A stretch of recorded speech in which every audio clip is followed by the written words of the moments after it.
Hello everyone, happy Friday and welcome back to the channel. Just want to go over a couple things real quick and touch up on some moves that happened yesterday with starting off with the Golden State Warriors. They acquired Buddy Hield on a 3-year deal, which doesn't really replace Clay the way you would want to fully, but it is still gives you his shooting. And actually, Buddy was a better shooter last year in the last 2 years than Clay Thompson. So Buddy Hield is definitely a great pickup, especially for a team that likes to shoot threes and is one of the better shooting three teams in the league. So that was a big pickup, and they also got Melton, which I didn't see nobody really say nothing about, and he's a big piece too. He's not an all-star, no, but he's a very good role player, more like a KCP-ish kind of role player where he's going to give you energy on both ends. He can hit threes here and there on spot ups. He's a decent spot up shooter, and he brings a really good defense on the perimeter, so he can help out Curry right there. They try to pick on Curry, and he can kind of be the point of attack defender behind Wiggins and maybe even Draymond. So I'm looking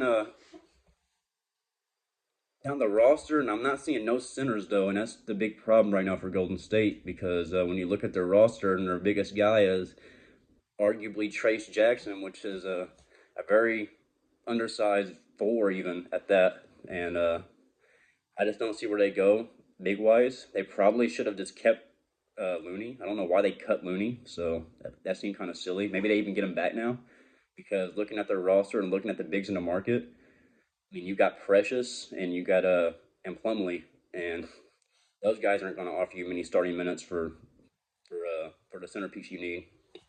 And if you plan on running Draymond at the five with Wiggins at the four or Kaminga at the four, you're going to have a lot of problems. You're not going to be able to rebound the ball often, anyways, especially when you're going against the bigger teams, which there are quite a couple big teams in the West now.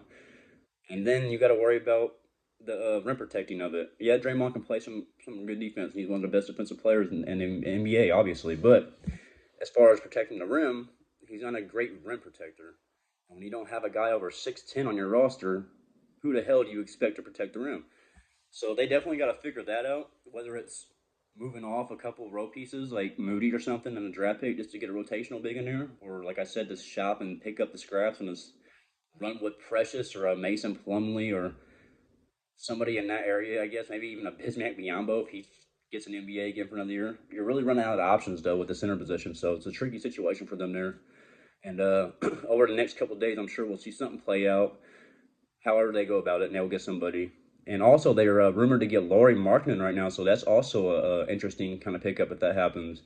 He definitely fits right into there because, as you know, with Clay leaving, when they need more scoring, and Lauri has become a better scorer over the last 2 years now, and especially last year, he had a really good season. The Jazz, of course, didn't make no noise. They don't have a winning roster. That team's just not going to win many games.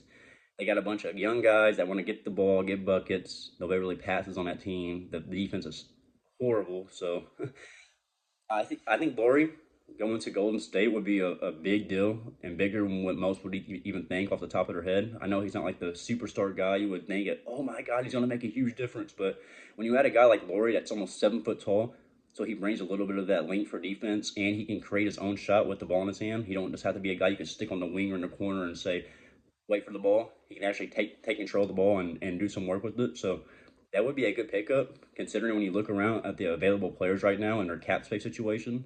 They really can't go after many other guys, and even Markman right now, I don't think they can even have the money to do that unless they figure out how to get Wiggins or, like I said, a couple pieces off the bench in there. So I'm gonna wait over the next couple of days, and hopefully something with Laurie happens, whether he goes to Golden State or somewhere else, or just stays with Utah.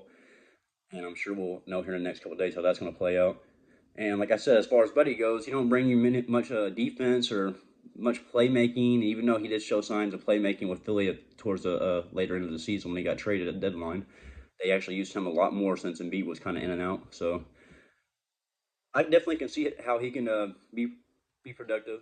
I don't think he will start though. He will be coming off the bench, and they're still going out there like that big name, like I said. So, but the biggest concern is going back to the center position, and I just pulled it up here, and I just don't see many centers for them to grab. So it's definitely going to have to be a sign or a trade type deal here because there's just nobody to pick up at the center position. So I just don't see where they plug that in, and they're going to have to. So yeah, we'll be back with another video on Golden State here in the next few days regarding whether they make moves or not. So uh, when that video happens, we'll be back for that. If you guys like the content, like and subscribe and come back for more. Have a good day, guys.